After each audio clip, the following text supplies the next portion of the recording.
Good morning बच्चों। कक्षा 10 सामाजिक विज्ञान भूगोल पाठ 3 पार्ट 1 जल संसाधन। तो आपका चैप्टर 3 जल संसाधन है, जिसके बारे में हम बात करेंगे। पिछले पार्ट में हम लोग वन एवं वन्य जीव संसाधन के बारे में बात कर चुके हैं, जिसमें हम संसाधन तथा उसकी उपयोगिता और उसके बाद प्राकृतिक संसाधनों, भूमि एवं मृदा का अध्ययन कर चुके हैं। जल भी एक प्राकृतिक संसाधन है। यह जीवन के लिए बहुत ही उपयोगी है और प्राकृतिक संसाधन है। पृथ्वी का 3/4 भाग जल से घिरा हुआ है। पूरी पृथ्वी का 3/4 भाग जल से घिरा है, लेकिन जल का अधिकांश भाग बहुतायत मात्रा में जो है हमारे लिए अनुपयोगी होता है। उसका कुछ प्रतिशत भाग ही हमारे लिए उपयोगी है। अनुपयोगी क्यों है? क्योंकि जल का अधिकांश हिस्सा सागरों और महासागरों में पाया जाता है, जो कि लवणीय या खारा होता है और हमारे लिए दैनिक जीवन में उपयोगी नहीं होता है। वह पीने के योग्य नहीं होता, सिंचाई के योग्य नहीं होता। इसलिए जो हमारे लिए उपयोगी जल है उसकी अनुपात बहुत कम है। हम लोग फ्रेश वाटर या ताजे जल का उपयोग करते हैं, जिसको मीठा जल भी कहते हैं। यह मीठा जल 2 से 2.5% है। जल की जो मात्रा उपलब्ध मात्रा है उसका 2-2.5% लगभग मीठे जल का है, जिसका उपयोग हम लोग अपने दैनिक जीवन में करते हैं। जल संसाधन का अर्थ संपूर्ण सौर मंडल में पृथ्वी ऐसा है ग्रह है जहाँ पर जल और वायु पाया जाता है और जिसके कारण इस ग्रह पर जीवन भी संभव है। इसीलिए पृथ्वी को अनोखा ग्रह या अद्भुत ग्रह की संज्ञा दी जाती है। तो पृथ्वी के भूतल पर ठोस, द्रव अथवा गैस या वाष्प, जल वाष्प के रूप में उपलब्ध जल को जल संसाधन कहते हैं, क्योंकि पदार्थ की 3 अवस्थाएं उपलब्ध हैं: ठोस, द्रव और गैस।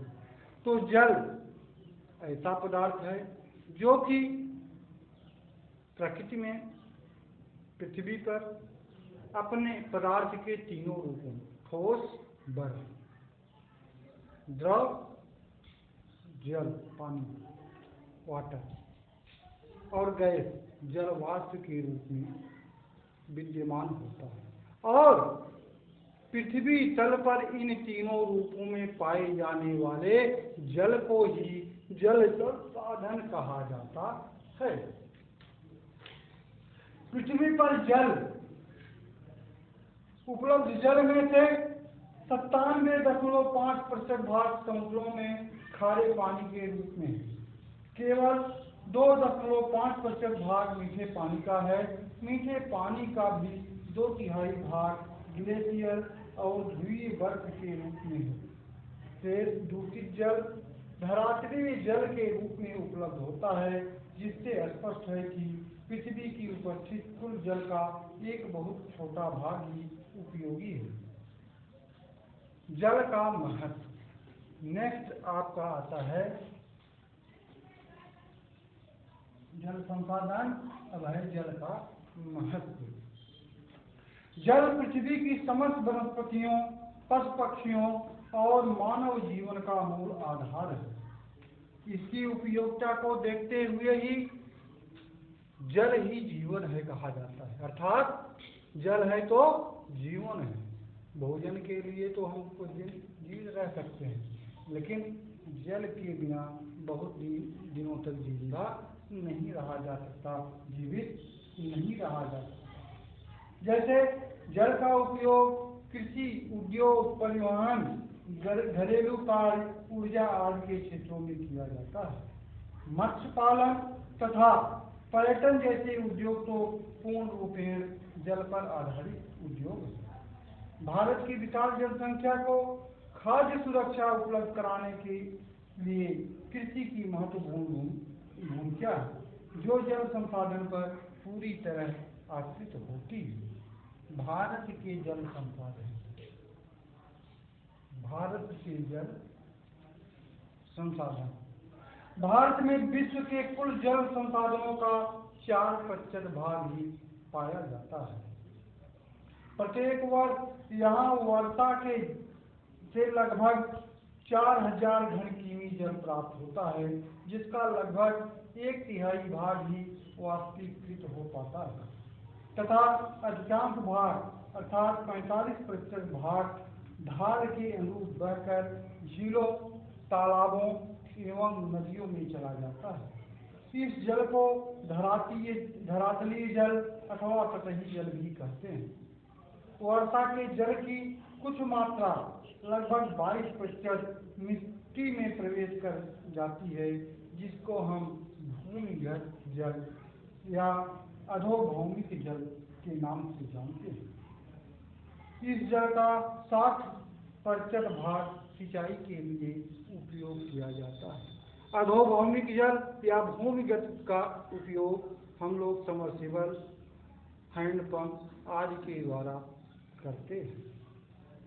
अब इसके बाद है जल के स्रोत। जल के स्रोत तो वे सभी संसाधन जिससे हमें जल की प्राप्ति होती है, जल के स्रोत कहा। जल के 3 महत्वपूर्ण स्रोत हैं। नंबर 1 महासागरीय जल, नंबर 2 स्थलीय जल और भूमिगत जल। महासागरीय जल का अर्थ होता है महासागरों में उपलब्ध जल। यह जैवमंडल का अभिन्न अंग है तथा मानव जीवन के लिए अनेक प्रकार से उपयोगी सिद्ध होता है। महासागरों में विभिन्न प्रकार के नवीकरणीय एवं अनवीकरणीय संसाधन उपलब्ध हैं, जिनका उपयोग मनुष्य अपनी जरूरतों को पूरा करने में करता है। महासागरीय जल के अंतर्गत महाद्वीपों के बीच स्थित सागर, लघु सागर तथा खाड़ी का जल भी शामिल है।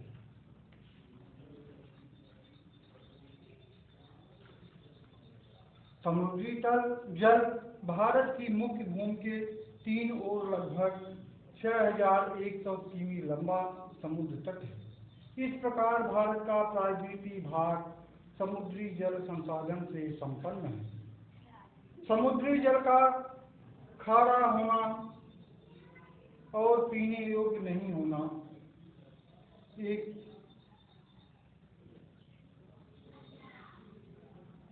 बहुत बड़ी विडंबना है। इतना जल होते हुए भी हमें हमारे लिए पीने योग्य जल की कमी हमेशा बनी रहती है।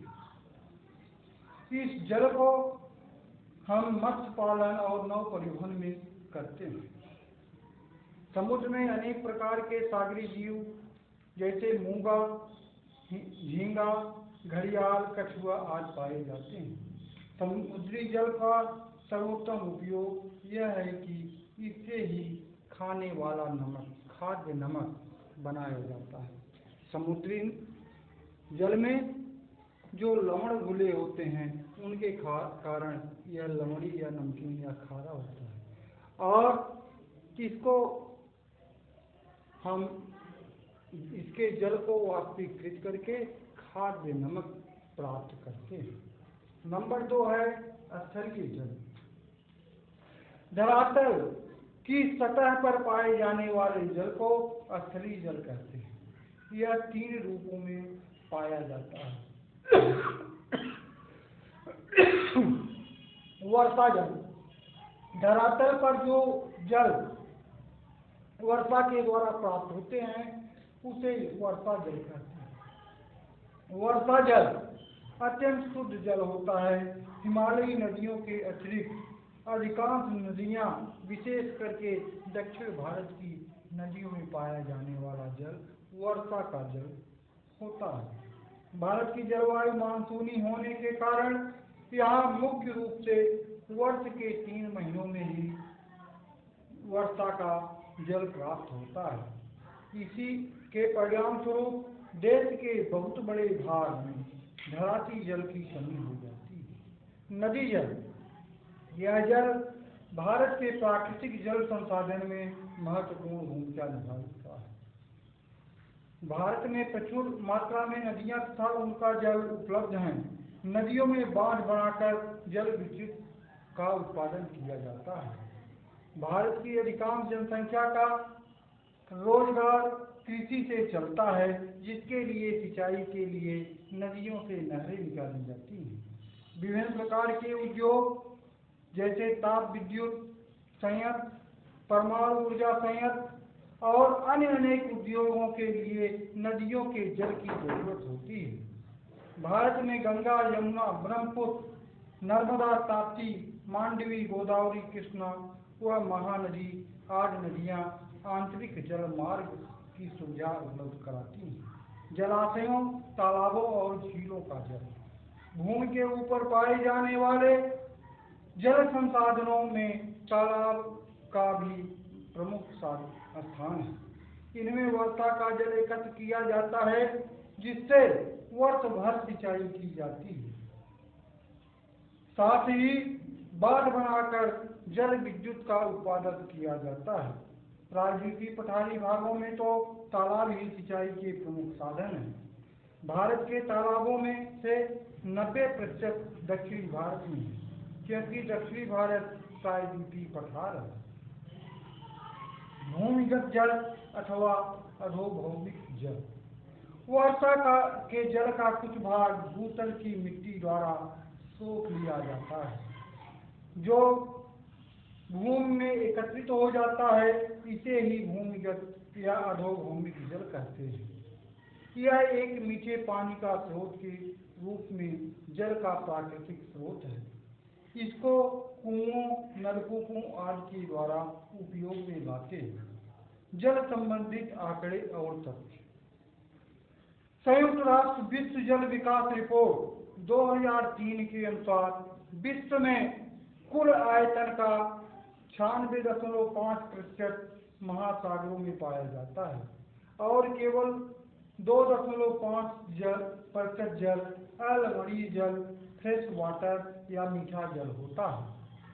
विश्व में अम्लीय जल का 70% भाग अंटार्कटिका, ग्रीनलैंड और पर्वतीय क्षेत्रों में बर्फ की चादरों और हिमनदों के रूप में मिलता है। 30% से कम भौमजल जल भृत के रूप में पाया जाता है। भारत वैश्विक वर्षण का 4% भाग ही प्राप्त करता है, अर्थात पूरे साल में जो वर्षा होती है उसका मात्र 4%, पूरे जल का 4% भाग ही भारत को प्राप्त होता है, जबकि यहाँ पर विश्व की आबादी का एक बहुत बड़ा हिस्सा निवास करता है। और प्रतिवर्ष जल उपलब्धता के दृष्टिकोण से भारत का विश्व में 133वां स्थान है। भारत में कुल नवीकरण योग्य जल संसाधन 1897 वर्ग किमी प्रतिवर्ष अनुमानित है। यह आशंका है कि वर्ष 2025 तक भारत का एक बड़ा भाग जल के अभाव से ग्रसित होगा। नेक्स्ट पॉइंट है आपका जल दुर्लभता। जल दुर्लभता। तो मांग के अनुसार जल की पूर्ति न हो पाना जल दुर्लभता या जलाभाव कहलाती है। कि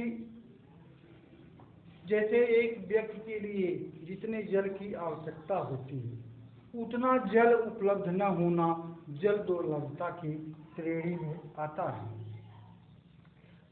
यह भारत के परिप्रेक्ष्य में बहुत मायने रखती है, क्योंकि कुल वर्षण का 40% भाग 4% भाग ही भारत को प्राप्त होता है, जबकि यहाँ के निवासियों की संख्या बहुत अधिक है। यह एक ऐसी स्थिति है जिसमें सभी मांगों को पूरा करने के लिए पर्याप्त जल नहीं है। कभी कभी इसकी पर्याप्तता उतनी भी नहीं होती कि पारिस्थितिकी तंत्र प्रभावी रूप से कार्य कर सके। जल की कमी मौसम के वार्षिक वर्षा में भिन्नता के कारण होती है, क्योंकि आप जानते हैं हमारा देश मानसूनी देश है। वर्ष के 3 या 4 महीने में वर्षा का अधिकांश बरसात होती है तथा शेष भाग वर्ष का 30 भाग सूखा रह जाता है। इसके कारण जलाभाव की स्थिति बनी रहती है। जलाभाव अथवा जल की कमी के कारण। अब जलाभाव या जल की कमी के क्या कारण हैं?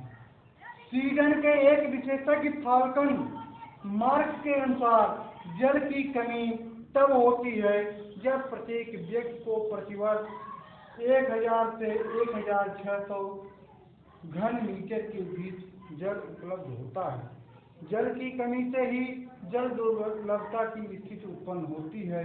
वर्तमान परिदृश्य में इसके लिए कई कारक उत्तरदायी हैं, जैसे अधिकांश जल की कमी, अत्यधिक प्रयोग और समाज के विभिन्न वर्गों में जल की असमान वितरण के कारण होती है। अत्यधिक जनसंख्या के कारण जल की कमी होती है, क्योंकि घरेलू कार्यों में जल का उपयोग अधिक होता है। बढ़ती जनसंख्या को भोजन प्रदान करने के लिए कृषि को बड़े पैमाने पर किया जाता है, जिसके कारण सिंचाई के लिए विशेष रूप से शुष्क मौसम में अधिक जल की जरूरत पड़ती है। बढ़ता औद्योगिकरण और शहरीकरण भी जल की कमी के लिए जिम्मेदार है। बहुत से उद्योग भारी मात्रा में विभिन्न कार्यों के लिए जल का उपयोग करते हैं, जिसमें इसके साथ ही इन्हें पनजित बिजली विद्युत स्टेशनों द्वारा उत्पन्न किया जाता है। जल संसाधन का प्रबंधन। जल संसाधन का प्रबंधन जल की कमी को कम करने के लिए प्राचीन समय में भी जल को अनेक प्रकार से संरक्षित किया जाता था। इसी प्रकार आधुनिक समय में भी इस समस्या को कम करने के लिए बहुउद्देशीय नदी परियोजनाओं को शुरू किया गया है। बहुउद्देशीय नदी परियोजनाएं। अब देखें, सबसे पहली बात इसकी मीनिंग पर आते हैं। बहुउद्देशीय नदी परियोजनाएं। बहुउद्देशीय, बहु माने बहुत से, उद्देश्य, उद्देशीय उद्देश्य। ऐसी योजना, ऐसी परियोजना जिसके बहुत से उद्देश्य हो। मतलब हम उनका निर्माण तो करते हैं, उन पे खर्च करते हैं, लेकिन वह किसी एक कार्य की पूर्ति नहीं, बल्कि एकमात्र परियोजना हमारे कई कार्यों को एक साथ पूरा करने में सक्षम हो।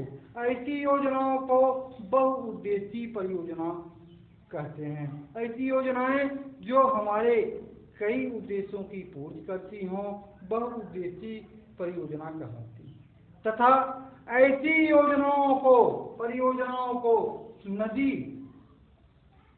नदियों पर किसी न किसी नदी पर स्थापित किया जाता है। इसलिए ऐसी परियोजनाओं को बहुउद्देशीय नदी घाटी परियोजना कही जाती है, क्योंकि ये योजनाएं बहुत से उद्देश्यों को पूरा करती हैं, किसी न किसी नदी पर स्थापित होती हैं। इसलिए इन योजनाओं को बहुउद्देशीय, बहुत से उद्देश्यों को पूरा करने वाली नदी घाटी परियोजनाओं के नाम से जाना जाता है। नेक्स्ट है आपका पॉइंट, बहुउद्देशीय परियोजना के प्रतिकूल प्रभाव और सीमाएं। बहुउद्देशीय परियोजनाओं के प्रतिकूल प्रभाव और उनकी सीमाएं।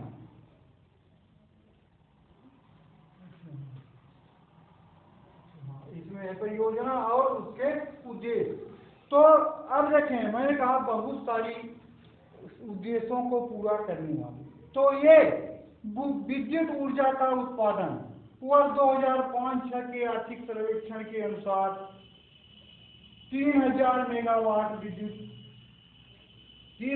मेगावाट विद्युत का उत्पादन हुआ। मार्च 2000 से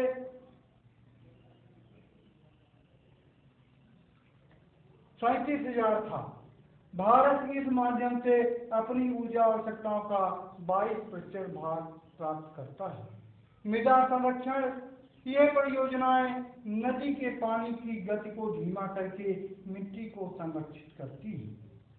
बाढ़ नियंत्रण में ये योजनाएं अपने जलाशयों को अतिरिक्त पानी जमा करके बाढ़ को नियंत्रित करती हैं। जो पानी जाकर नदियों के द्वारा जाकर आसपास के गांव और कृषि क्षेत्रों को जल प्लावित करता है, उस पानी को ये बांध अपने में समेट लेते हैं और बाढ़ को नियंत्रित करते हैं। सूखे के समय में, शुष्क मौसम में, बाढ़ में जमा किए हुए जल को, एकत्रित जल को नहरों के द्वारा सिंचाई में उपयोग किया जाता है। वृक्षारोपण, जलाशयों के आसपास प्राकृतिक पारिस्थितिक तंत्रों के साथ साथ वन्य जीवों को संरक्षित करने के लिए पेड़ लगाए जाते हैं। मत्स्य परियोजनाओं में मछली के प्रजनन के लिए नियंत्रित परिस्थितियां प्रदान की जाती हैं। जल परिवहन परियोजनाओं में नदी के साथ साथ संबंधित नहरों के माध्यम से अंतर्देशीय जल परिवहन की सुविधा प्रदान की जाती है। पर्यटन जलाशयों ने पर्यटकों को आकर्षित किया जो यहाँ आकर नौकायान करते हैं। परियोजना के प्रतिकूल प्रभाव और सीमाएं। इसी तरह जल परियोजना के प्रतिकूल प्रभाव और अंतर्निहित सीमाएं निम्न हैं। पर्यावरणीय प्रभाव, वनस्पति और जीवों के साथ ही मानव बस्तियां भी बाढ़ द्वारा बनाए जलाशय में जलमग्न हो जाती हैं और उनको विस्थापित किया जाता है, जिसके कारण अनेक गैर सरकारी संगठनों के द्वारा विरोध भी किया जाता है। मृदा की उर्वरता पर प्राकृतिक रूप से आने वाली बाढ़ के कारण प्रत्येक वर्ष मृदा का एक उर्वर परत का विकास होता है, लेकिन बाढ़ में कमी होने के कारण यह उर्वरता नष्ट हो जाती है। समाज पर प्रभाव, बड़ी नदी परियोजनाएं स्थानीय समुदायों को जीविका और सांस्कृतिक परंपरा के समाप्त होने के कारण बनती हैं, जिसके परिणाम स्वरूप स्थानीय जनसंख्या बड़े पैमाने पर विस्थापित करती है। जलीय जीव और प्रभाव, बांध के जलाशयों में मछलियों को पर्याप्त पोषक तत्व नहीं मिल पाते और न ही अंडे देने के लिए बांध से बाहर पलायन कर पाती है। फसल प्रतिरूप में बदलाव, अत्यधिक जल उपलब्धता के कारण कई प्रदेशों में किसानों ने फसल के प्रतिरूपों को बदल दिया। प्रादेशिक जल विवाद, बांध के जल के प्रभाव को नियोजित करता है, जिससे विभिन्न प्रदेशों के बीच विवाद उत्पन्न हो जाता है। सतह में तलछट का भारी जमाव नदी के प्राकृतिक प्रवाह को नीच करने से बांध के जलाशय की सतह तलछट से भर जाती है, जिससे सतह पथरीली हो जाती है, जो बाढ़ के लिए उत्तरदायी होती है। बहुउद्देशीय परियोजनाओं के विरुद्ध आंदोलन। विगत वर्षों में बहुउद्देशीय परियोजनाओं और बड़े वादों को उनके कई प्रतिकूल प्रभावों के कारण आम जनता और सिविल सोसाइटी के विरोध का सामना करना पड़ रहा है, जिसमें प्रमुख रूप से गुजरात में नर्मदा नदी पर बनाई गई सरदार सरोवर बांध परियोजना स्थानीय समुदाय के बड़े पैमाने पर विस्थापन के कारण नर्मदा बचाओ आंदोलन नामक एक गैर सरकारी संगठन ने कई पर्यावरणविदों, आदिवासी लोगों, किसानों और सामाजिक कार्यकर्ताओं के साथ उचित पुनर्वास और पारिस्थितिक सुरक्षा के साथ उचित पुनर्वास और पारिस्थितिक सुरक्षा बांध परियोजना में बड़े पैमाने पर विस्थापन ने कई सामाजिक आंदोलनों की शुरुआत की। उत्तर प्रदेश में सोन नदी पर रिहंद घाटी परियोजना ने बड़े पैमाने पर विस्थापन किया, जिसके कारण इसे सार्वजनिक आंदोलनों का सामना करना पड़ा। गुजरात में साबरमती घाटी के अधिक पानी से सूखे क्षेत्रों और शहरी इलाकों में आपूर्ति किए जाने पर किसान दंगों के लिए तैयार हो गए। कावेरी नदी के पानी को साझा करने के लिए कर्नाटक और तमिलनाडु के बीच बहुउद्देशीय परियोजनाओं को लागतों और लाभों को साझा करने के संबंध में अंतर्राज्यीय जल विवाद सामान्य है। अब आज जो है इतना ही। अगले पार्ट में भारत की प्रमुख नदी घाटी परियोजनाओं के बारे में बात करेंगे। जय भारत, जय हिंद।